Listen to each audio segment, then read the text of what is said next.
السلام علیکم ورحمۃ اللہ۔ سب سے پہلے ذرا یہ ویڈیو دیکھیں۔ يعني بتصدق يا عم كل يوم بالليل عم ننام بردانين وجوعانين، ما عنا حطب. وأنا بابا شهيد قبل ما يموت كان عنا على طول حطب، كان يدفينا على طول، كنا دفيانين على زمان بابا. بس هلا كل شيء خرب، صار بابا بمحل ونحن بمحل. طيب يا عم ونحن شو ذنبنا نبرد؟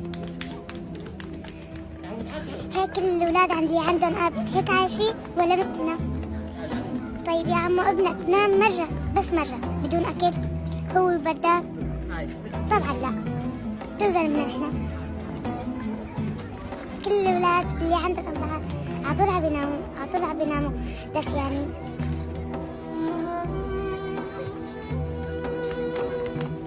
على أول بابا ياخدنا معه. یہ دونوں بچیاں شام کی بچیاں ہیں۔ اس سے انٹرویو لینے والا یہی پوچھ رہا ہے کہ آپ بتائیں کہ آپ کے حالات کیسے ہیں، کیسے رہ رہے ہیں، کہاں پہ رہ رہے ہیں۔ تو آگے سے وہ ایک بچی جواب دے رہی ہے کہ ہم لوگ بھوک اور سردی کو برداشت کر رہے ہیں، بس ایسے ہی ہم روزانہ رات کو سو جاتے ہیں۔ جب سے ہمارے والد کا انتقال ہوا ہے، جب ہمارے والد صاحب زندہ تھے، ہمارے ابا جان زندہ تھے، تب انہوں نے ہمیں کبھی بھی سردی کا یا بھوک کا احساس نہیں ہونے دیا تھا، لیکن اب ہم بہت ہی برے حالات میں رہ رہے ہیں۔ تو بتانے کا اور یہ ویڈیو دکھانے کا مقصد صرف آپ کو اتنا سا ہے کہ دیکھیں دنیا کے اندر اس وقت کیا کچھ ہو رہا ہے، دنیا کے اندر کیسے کیسے حالات پیدا ہو رہے ہیں کہ چھوٹے چھوٹے بچے وہ محفوظ نہیں ہیں، چھوٹے چھوٹے بچیاں وہ محفوظ نہیں ہیں۔ سردی سے ان کا برا حال ہو رہا ہے، بھوک کی وجہ سے ان کا برا حال ہو رہا ہے۔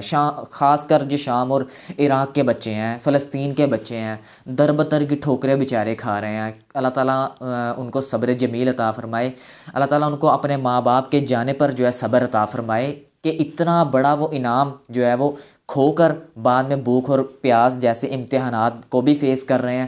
تو کس قدر کرب سے اور کس قدر امتحانوں سے وہ گزر رہے ہیں، یہ تو صرف وہی جانتے ہیں، ہم تو صرف اندازے لگا سکتے ہیں۔ لیکن اگر ہم ان تک نہیں پہنچ سکتے تو ہمارے آس پاس ایسے لوگ موجود ہیں جو ایسے ہی سردی کا شکار ہیں، جو ایسے ہی بھوک کا شکار ہیں، جو رات کو شاید کھانا بھی کھا کر نہیں سوتے، جو صبح کو اٹھتے ہیں، کھانا کھاتے ہیں، کام پر نکل جاتے ہیں، جو انہوں نے کام کرنا ہے، دوپہر کو کھاتے ہوں گے یا نہیں کھاتے ہوں گے، لیکن رات کو بھوکے سوتے ہوں گے۔ تو ہمیں اپنے ہمسایوں کا خیال رکھنا ہے، اپنے آس پاس والے لوگوں کا خیال رکھنا ہے کہ اتنے مشکل حالات کہ وہ بچیاں، چھوٹی چھوٹی بچیاں، وہ رو کر وہ ایک قسم کا التجانہ لہجہ پیش کر رہی ہیں کہ ہم اس وقت کس حالات میں ہیں۔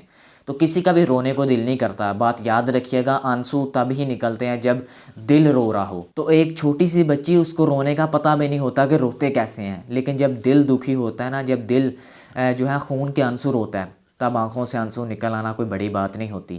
تو ہمارے آس پاس بہت سارے ایسے موجود ہیں جن کو ہماری ضرورت ہے، جن کو شاید اپنی بھوک ختم کرنے کے لیے کچھ کھانے کی ضرورت ہو سکتی ہے۔ تو ہمیں آس پاس دیکھنا چاہیے۔ ہمیں اگر ان بچوں کا خیال نہیں تو کم از کم اپنے آس پاس والے لوگوں کا خیال ضرور رکھنا چاہیے۔ دعاؤں میں یاد رکھیے گا۔ میں ملوں گا آپ سے نیکسٹ ویڈیو میں، تب تک کے لیے اللہ حافظ۔